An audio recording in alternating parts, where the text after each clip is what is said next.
Good morning.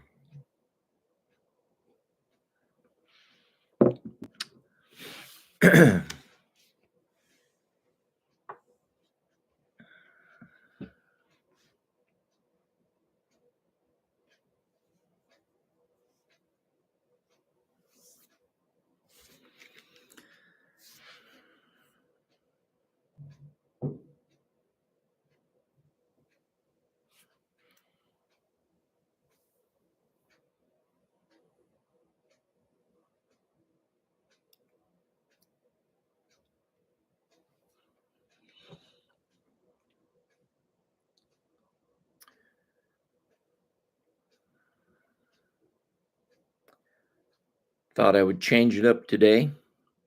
A little bit different background. Good morning, Charlene. A little bit different background than I've had the past couple days. I basically just am sitting on the other side of the table and facing the other way. So um, it's actually just a little bit of color, something behind me. So um, like I said, just thought I'd change it up.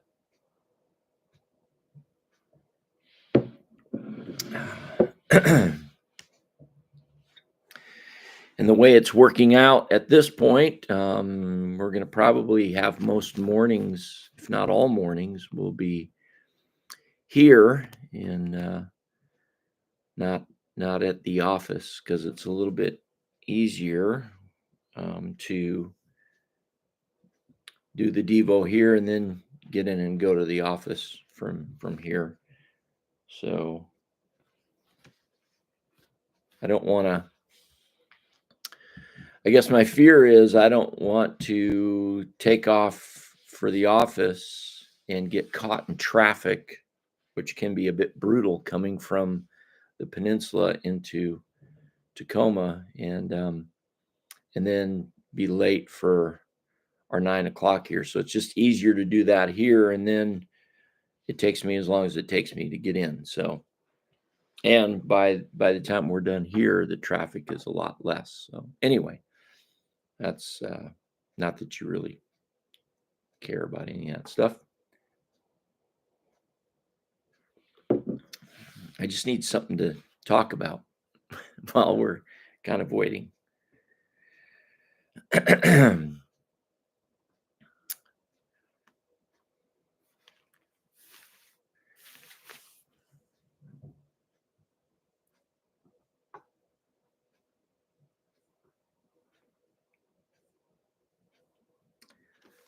Okay. We can get started here. We're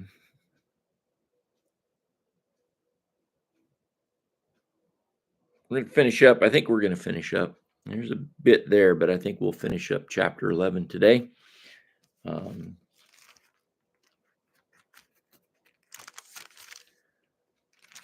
Remember how many chapters are in Luke.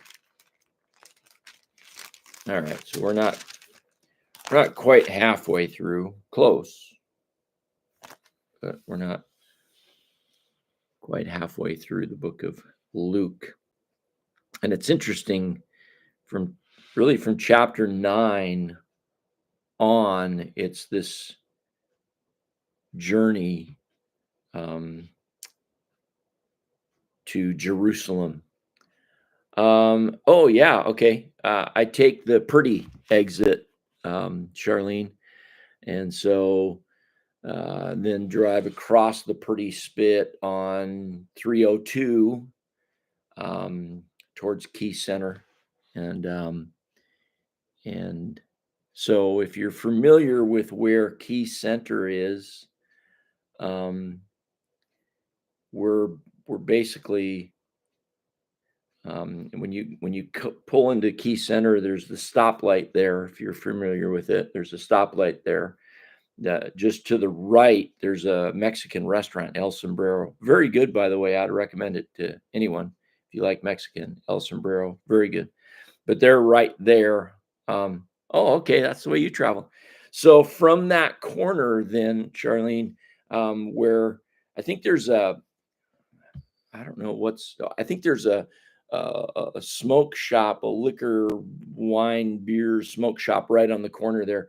So if you take the right, we're like 5 minutes just up and over the hill. That's where we are, just off of South Vaughan Road. And so, yeah, not far from us at all. If you go through Key Center, then well, you may not. You may take 302. Yeah, you probably take 302 because if you went through Key Center, you'd end up at the end of the peninsula and not able to go any further. So my guess is you stay on 302 and go up. So if you're on 302, there's two ways of getting to us. You go up the 302 where the road splits in Key Peninsula Highway or 302 to the right. Just beyond that, there's a gas station, and across the road from the gas station is a feed store area.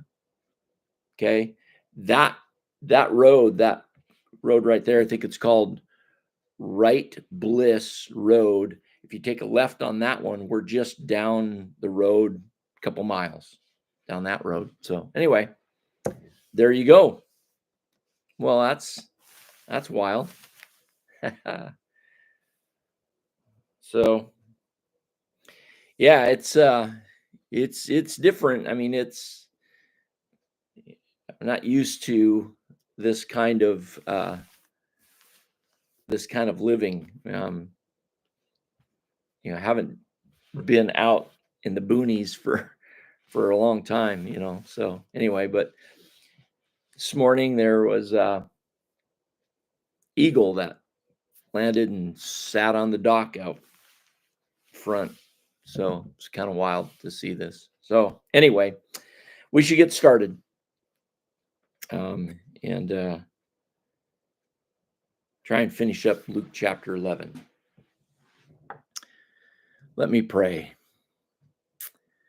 Father, thank you for this day. Thank you for these folks who are gathered here to be in your word and to be encouraged by it, to be challenged by it, to open their hearts and their lives to the transforming power of your word in their lives. And so I pray that your Spirit would guide us in this process and would teach us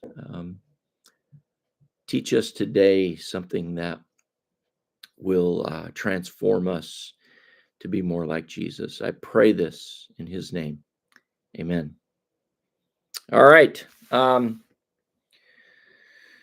So I said yesterday that what's happening is we're entering into a section in Luke where it's just kind of this general teaching that's kind of loosely tied together with various different kind of typical Luke vague references of time and places. And so Jesus goes from this sign, the sign of Jonah, and really talking about in some ways kind of focusing on what's inside with the casting out of the demon, then talking about the unclean spirit and kind of what's inside. And that, in the terms of the context, that kind of ties this together as we get to verse 33, because he's going to talk about what's happening inside. And again, many of these things are we find in other gospels. A little bit different way of saying it. Verse 33, though, no one after lighting a lamp puts it in a cellar or under a basket, but on a stand so that those who enter may see the light. Jesus is basically just stating it's just a well-known fact, and that well-known fact being you light a light for a purpose. And the purpose that you light that light for is to show the way, is to illuminate so that people can see. And when they enter, and I guess what's inferred there is when they enter your home, they aren't stumbling around in the dark and running into things, but they're able to see and maneuver around. And so, I mean, that everyone would have thought, well, yeah, of course, you don't light a lamp and put it in a cellar or under a basket. You just don't do that. It doesn't make any sense to light a lamp and do that. And then Jesus says in verse 34, then your eye is the lamp of your body. It illuminates everything in you, right? So when you can see and you perceive what is around you, it affects your whole body. You can maneuver around in life when you can see. When your eye is healthy, and I'm trying to remember that word there. I think the word is sound in the Greek, but can also be a word that, depending on the context, can mean either good or evil. Okay, so when your eye is sound, or when your eye is good, when your eye is healthy, your whole body is full of light. You're able to then perceive the world around you. You're able to, your faculties are all intact, and you're able to, again, maneuver through life in a way that keeps you out of danger. But when it is bad, not sound, when it is evil, can be, again, depending on the context, can be defined that way. Your body is full of darkness. So in a very physical way, when your eyes are working and they're good, you again perceive the world around you. You're able to maneuver in the world around you. You're able to, everything works, right? But when your eye is bad, let's say when a person is blind, they are handicapped in the sense of they can run into things. The world to them is dark. It doesn't look the same as it does to those who are seeing, whose eyes are healthy. And so there's a spiritual parallel here that Jesus is beginning to poke at. And so when your eye is good, in other words, it's a matter of focus. When your eye is focused on the good, healthy, when your eye's focused on the good, your whole body is full of light, is full of the good. When your eye is focused on the evil, then your whole body is full of evil. It becomes a matter of what are you focused on? Where is your where are your sights set, if I can use Jesus' analogy here? He says, therefore, be careful lest the light in you be darkness. Be careful lest you're focused on the wrong thing. And the very thing that you think is light is actually darkness. And that's the evil. If then your whole body is full of light, focused on the good, having no part dark, it will be wholly bright. You're going to be an example. You're going to be a witness.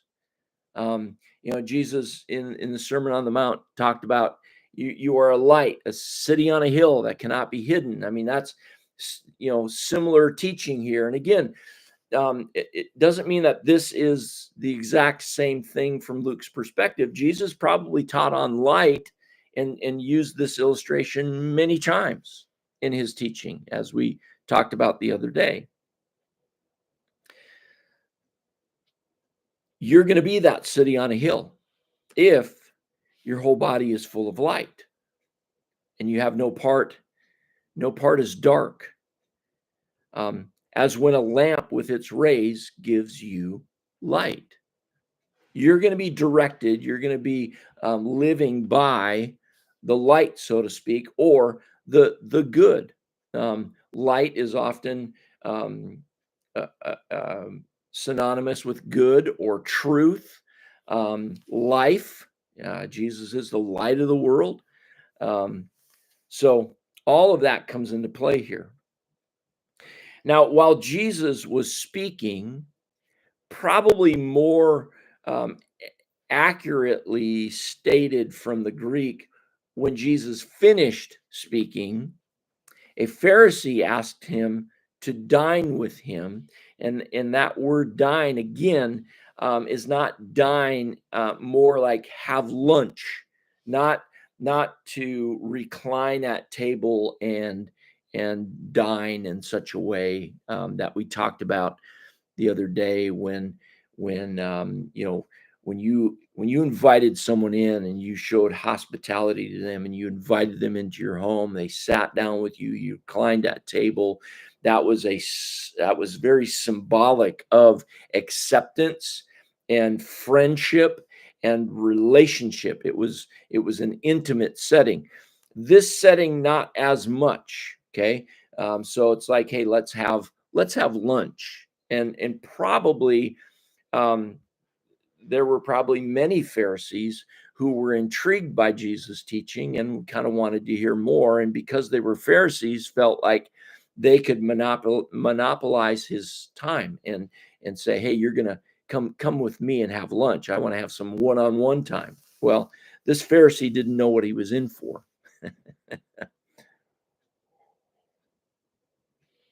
So he went in and reclined at table. The Pharisee was astonished to see that he did not first wash before dinner. Now, this is different than your mother saying to you when you came in from playing from outside for lunch or whatever and say, oh, go wash your hands first. They're filthy. This is different. This had to do with ritual purity and ceremonial purity. And so there was a certain way that the Pharisees and rabbis and teachers would wash their hands to basically, it was to wash the impurities of the sinful world around them off when they came into the house. And that's what this Pharisee notes that Jesus didn't do. So he was thinking, well, if Jesus is really a rabbi, he's going to follow these ceremonial laws that we have. But Jesus does not do that. And he's a bit taken back. Now, we don't know that he said anything to Jesus or whatever. It almost appears as though Jesus is kind of, again, reading his thoughts. And the Lord said to him, now you Pharisees cleanse the outside of the cup and of the dish, but inside you are full of greed and wickedness.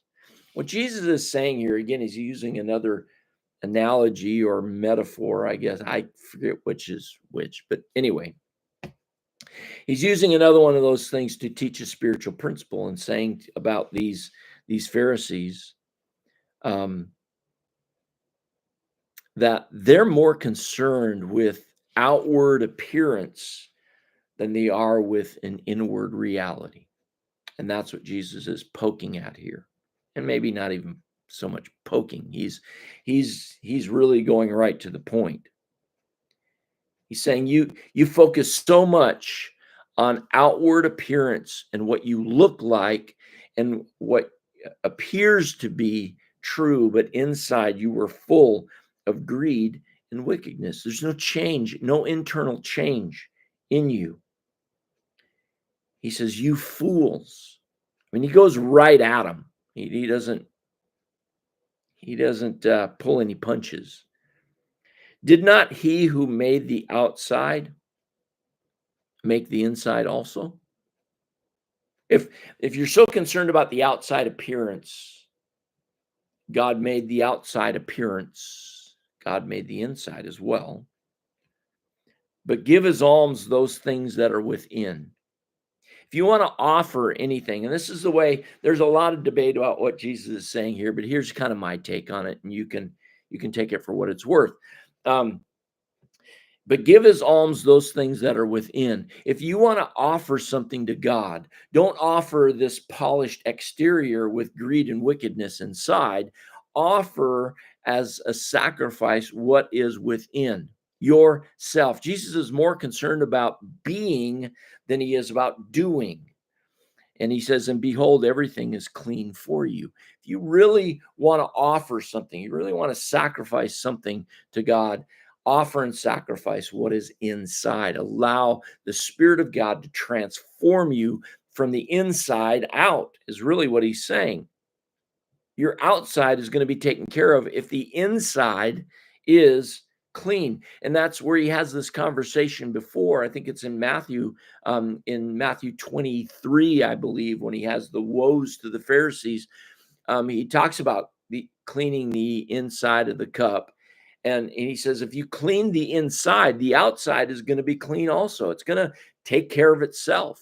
And he's saying essentially the same thing here, that if you want to offer yourselves, um, offer what's inside, offer your being, and your doing is going to fall into place. When he says, but woe to you, Pharisees, the woe is not so much a condemnation as it is I think one commentator basically said it's more like alas, or see. Um, it's a little less condemning, I guess, and a little bit more like it's almost as Jesus is lamenting a bit over these Pharisees and their lifestyle and what they think is important. But woe to you, Pharisees, for you tithe mint and rue and every herb, and neglect justice and the love of God. They were very meticulous about the tithing of mint and rue and herbs, like down to the stock. They were very meticulous about this. They were so meticulous about these types of things that Jesus says they neglect justice and the love of God. In other words, they forget. They're so meticulous about the details of the law that they were following that it became duty for them and not done out of response to God's love, a loving response to God's love. That the law was set up in that way to be a loving response to the reality of God's love, but it became this duty, this checklist that uh, deterred them or took them away from even thinking about the love of God, and it became all about their performance. And Jesus is calling that out. He says, these you ought to have done. So he says, your tithing of these things is a good thing. But he says, you're focused on that. And he said, these you ought to have done without neglecting the others. But you've neglected justice and the love of God. Woe to you, Pharisees, for you love the best seat in the synagogues. These would have been seats similar to many of us. I grew up in a tradition where there were two seats on the platform of the church, and one of those seats the pastor sat. The other seat was either an associate pastor or a head elder or a head deacon or something would sit there, and it was this prominent seat. And that's where that practice originated. It was here in the synagogues. There were similar seats that were reserved for important people. And so the Pharisees loved to be that important person that got to sit in one of those seats, because you were right up in front of everybody. Everybody was looking at you. And they loved that, to have that seat of prominence and honor and be seen as a big deal. So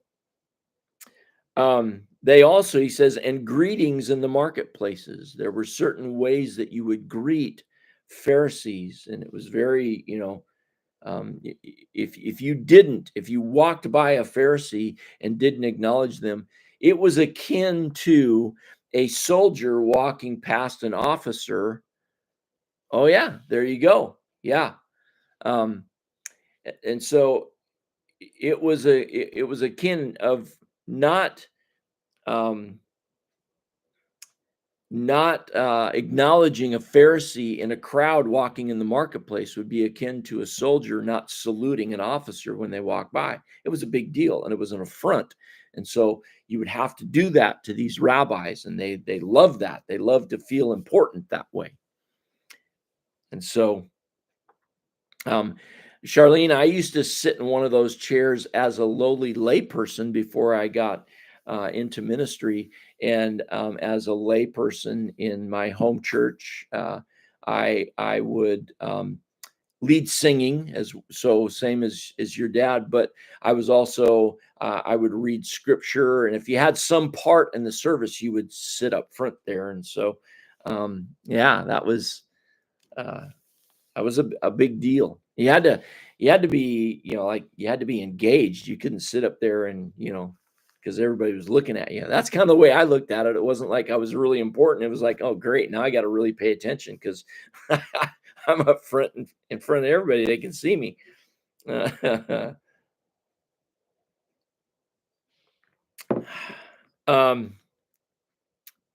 Verse 44. But woe to you, for you are like unmarked graves, and people walk over them without knowing it.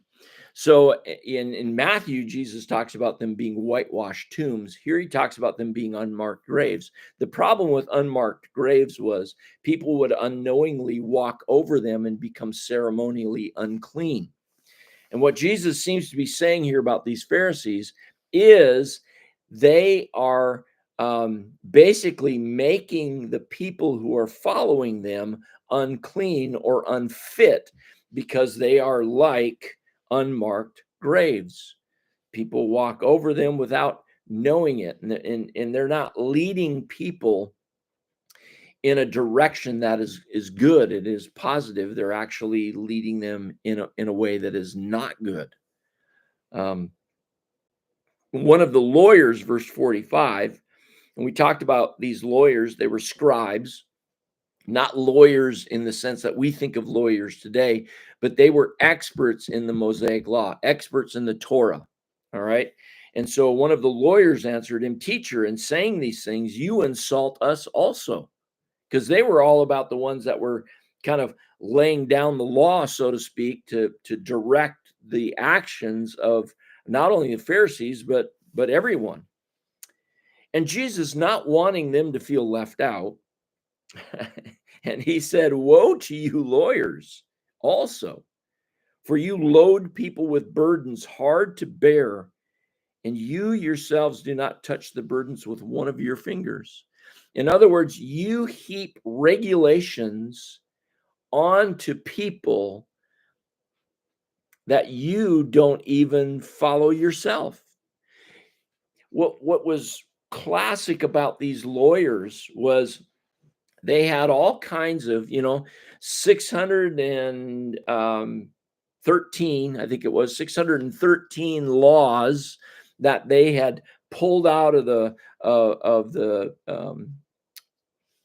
of the Torah, and basically burdened people with these 613 laws, but they found all kinds of loopholes so that they didn't have to do it. They didn't have to follow them themselves. I read where um, this is right out of the Mishnah, where they talked about what you could carry on the Sabbath, all right, before it became work. You couldn't carry anything with your right hand or your left hand, but you could carry something on the back of your hand. You could carry something in the hem of your skirt, your cloak.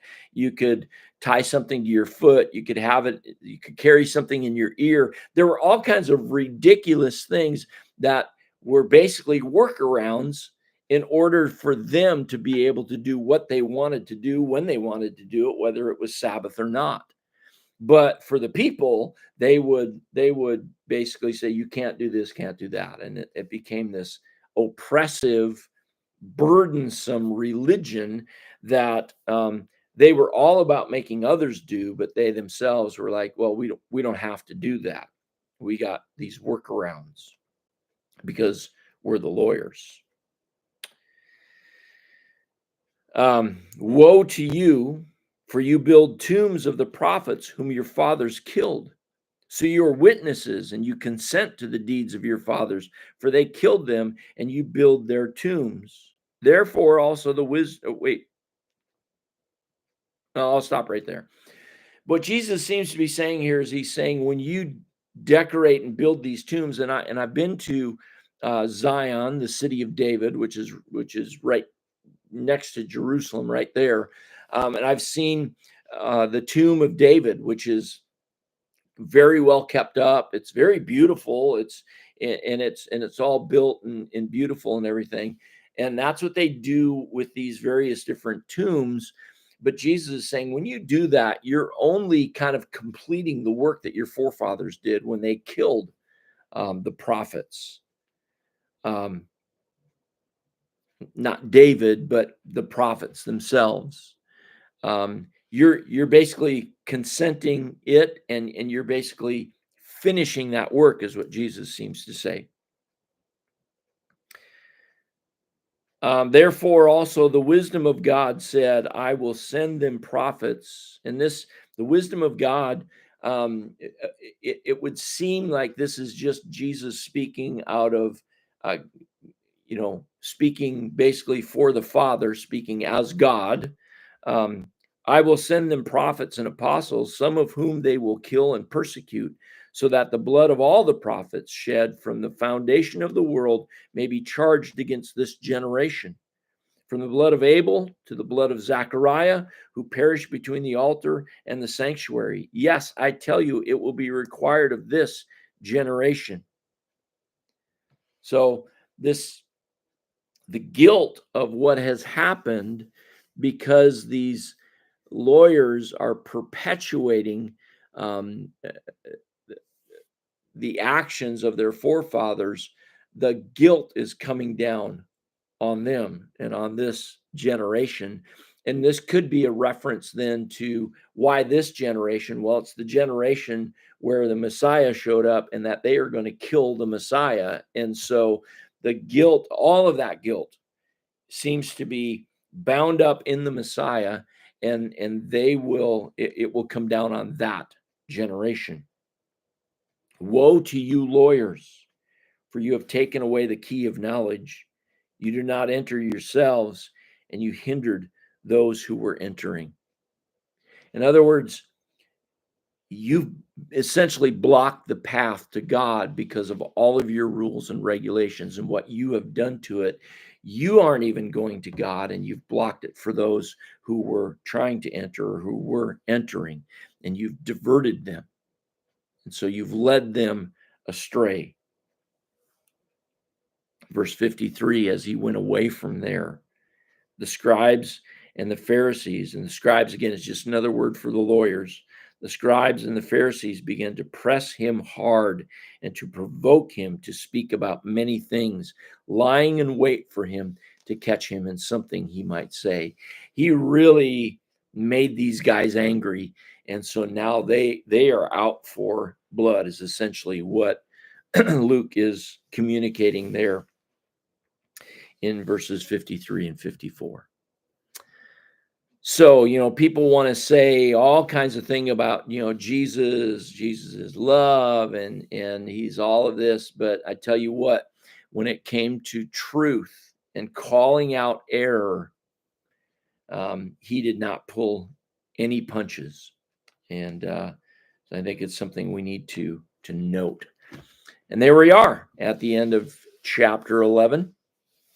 And tomorrow, which is Thursday already. Oh my goodness. Yeah, it's Thursday already tomorrow. Tomorrow we will be starting chapter 12. And chapter 12 will bring us to the midway point of Luke. And so there you go. Let me pray, and I'll let you get about your Wednesday. Father, what a powerful reminder. And I am reminded in my own life that I can easily turn